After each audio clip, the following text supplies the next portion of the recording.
Alright, I have a minor issue, or maybe I guess it's a serious issue with my e-bike. Right now I have the battery out. I have two different batteries here. I'll show you. Both batteries are fully charged.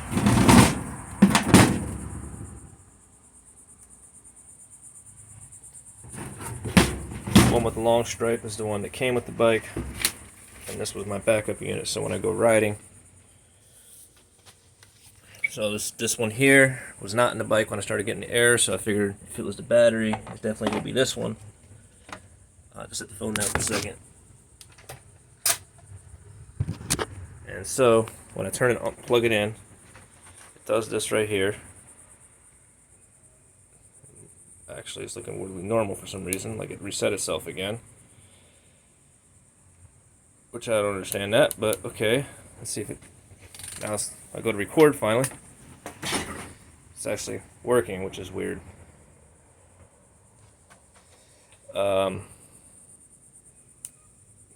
It's actually making a liar out of me because I spent hours trying to sort this out yesterday. Oh, there it is.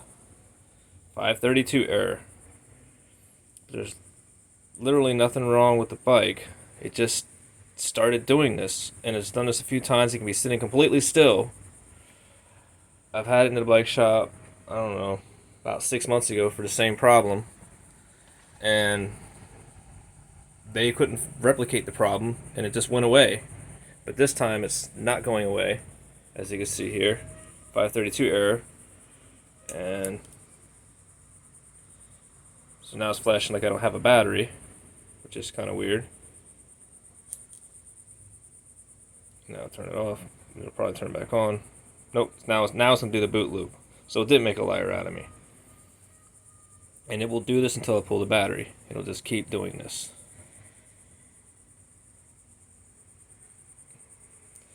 And so now you see everything there.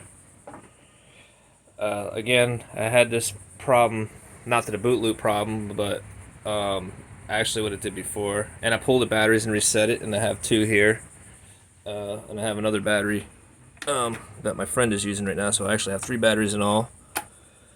And I tested them all, and the only reason my buddy has one is because he's in North Carolina, I think, and I gave him one for a backup. And as far as this red tape, the reason I put this on there, which is double-sided tape, but I didn't peel the backing off, is so that it doesn't clang around when you're riding over the bumps. It's just a little thin piece of double-sided tape, and it just makes it where it doesn't beat around. You just got to push it in to snap it real hard.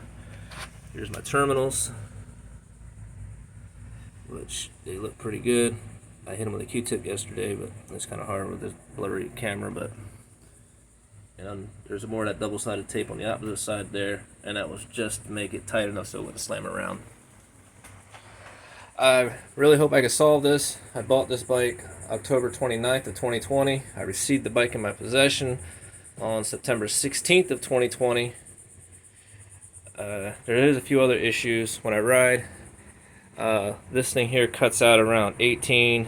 The actual speedometer I have says I'm going around 16 and a half when it cuts out real miles, but I know it's by revolution, so it's a hard set limit. I think it's 16 and a half, or no, 18 and a half is where it cuts out.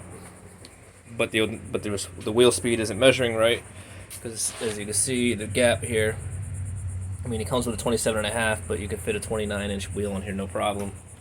Alright, I'm stop rambling here. I'm sure no one watched it this far, and if you did, thanks for watching. Hopefully I can come with a solution.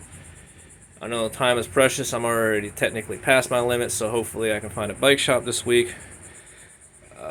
Will work with me with the warranty on here, because I'm sure that stupid motor has a circuit board that's going bad. And yeah, oh yeah, and one last thing. The bike, this part here, okay, when I push past 16 miles an hour, when I do the jumps, I'll push it to like 22. It's a real struggle. But after sessioning some jumps, this hole right here gets super hot. So I'm leaning on that probably there's a board failure in the motor, and then the motor's fighting against me, because I'm telling you, it's like riding on one of them those magnetic trainers, and the harder you pedal, the harder it pushes back.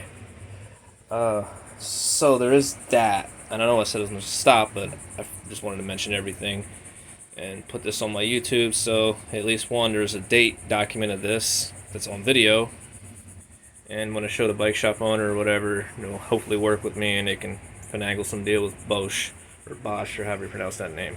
Thanks for watching and have a great day. Because mine's not so great. I got 2 dead bikes I can't ride.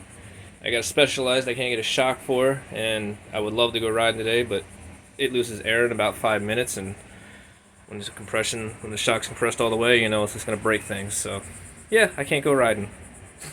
Awesome. Thanks. Have a great day.